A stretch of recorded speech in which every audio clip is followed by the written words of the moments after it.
नमस्कार. चंद्र राशीप्रमाणे तूळ राशींच्या व्यक्तींना जानेवारी 2025 या महिन्यासाठी मी आता मार्गदर्शन करणार आहे.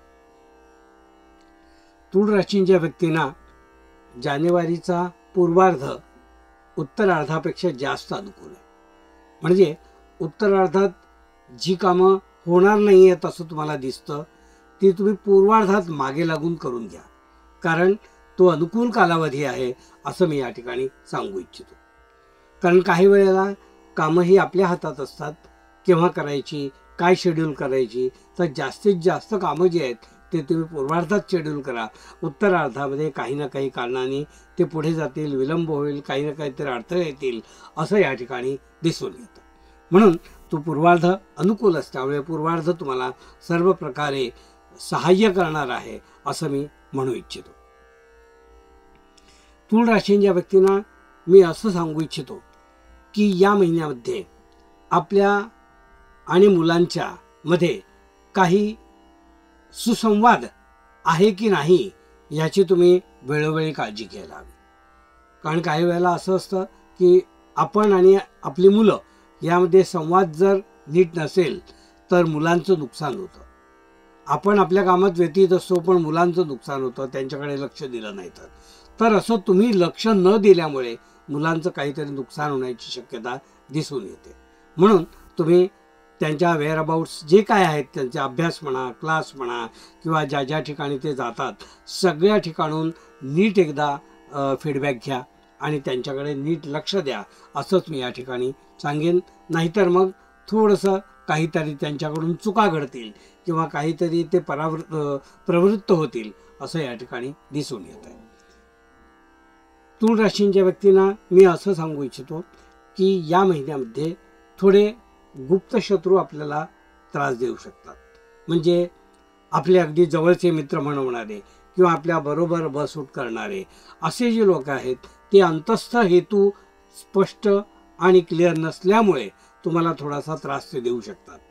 म्हणजे वरून सांगायचं की आपण दाखवायचं आपण सपोर्टर आहोत आणि आतमधून मात्र विरोधक, अशा प्रकारे तुम्हाला त्रास होऊ शकतो. पण ते वेळीच तुम्ही ओळखा आणि त्या लोकांना शक्यतो लांब ठेवा असाच सल्ला मी या ठिकाणी तुम्हाला तूळ राशींच्या व्यक्तींना देऊ इच्छितो.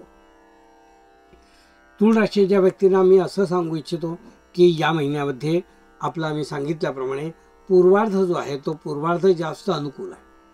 काही गोष्टी आपण स्वतः धाडसाने करत जा, धैर्याने करत जा, त्यामध्ये थोडंसं स्वतःवर शंका घेऊ नका आणि अशा प्रकारे तुम्ही कामं करा, त्या तुम्हाला योग्य फळ मिळेल असंही दिसून येतं. देवदयेने आपला उद्योग आहे तो उद्योग व्यवस्थित चालू राहणार आहे. भले नवीन संधी जरी आली नाही तरी आहे त्या उद्योगामध्ये काही डिस्टर्बन्स दिसून येत नाहीये तरी त्याबद्दल तुम्ही अजिबात काळजी करू नये. तूळ राशींच्या व्यक्तींना मी असं सांगू इच्छितो की जे नोकरी करणारे व्यक्ती आहेत, जे स्वतः लघु उद्योग आणि ज्यांचा हातावर पोट आहे, डेली वेजेसवर काम करतात, त्यांनी या महिन्यामध्ये पैसे आपले योग्य वेळी घ्या. कारण काही वेळेला ते जर पेंडिंग ठेवले किंवा नंतर देऊ असं देणाऱ्यांनी सांगितलं आणि तुम्ही जर त्यांच्यावर विश्वास ठेवला तर त्यामध्ये अनडेफिनेट टाईम डिले दिसून येतो किंवा कामामध्ये काहीतरी अडथळा निर्माण होऊन ते लेट होऊ शकतं. म्हणून योग्य वेळी योग्य कामाचे पैसे घेऊन तुम्ही त्यातून मोकळे व्हा, हा तुमच्यासाठी एक सल्ला आहे.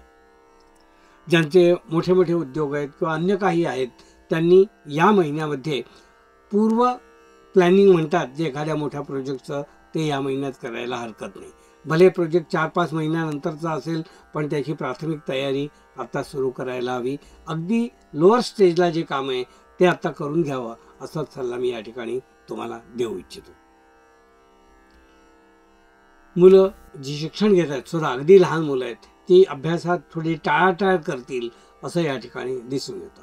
होमवर्क करणे किंवा अगदी आपलं असेसमेंट जी आहे ती भरणे किंवा जर्नल वगैरे भरणे या बाबतीत मुलं टाळाटाळ करतील आणि एकदम लास्ट मोमेंटला उद्या जर्नल द्यायचे आणि आज रात्री अभ्यासाला बसतील आणि त्यामुळे तुम्हाला थोडा मनस्ताप होईल असं दिसून येत आहे.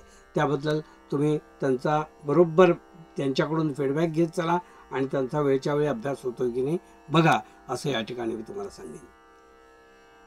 कौटुंबिक दृष्टीने जर विचार केला तर तुम्हाला अनुकूल नसल्या तरी प्रतिकूल परिस्थिती नाही आहे. आपला जोडीदार म्हणा किंवा आपलं कुटुंब म्हणा, ते जेवढ्याच तेवढी आपल्याला मदत करतील आणि साथही देतील असं दिसतंय. तर त्यामुळे त्यांच्याकडून काही तुम्हाला त्रास होत नाही आहे.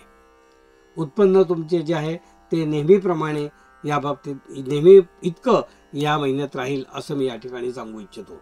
खूप काही अपेक्षा ठेवली नाही तरी जे नेहमीचं जे काही आवक आहे ती आवक मिळायला तुम्हाला काहीच अडचण होणार नाही असं मी या ठिकाणी सांगू इच्छितो. कोर्ट कचेऱ्या असते ज्या काही बाबी असतील तर त्या मार्गी लागतील आणि त्या बरोबर मार्गातून तुम्ही सुटाल त्या कोर्टाच्या भानगडीतून असं या महिन्यात दिसून येत आहे.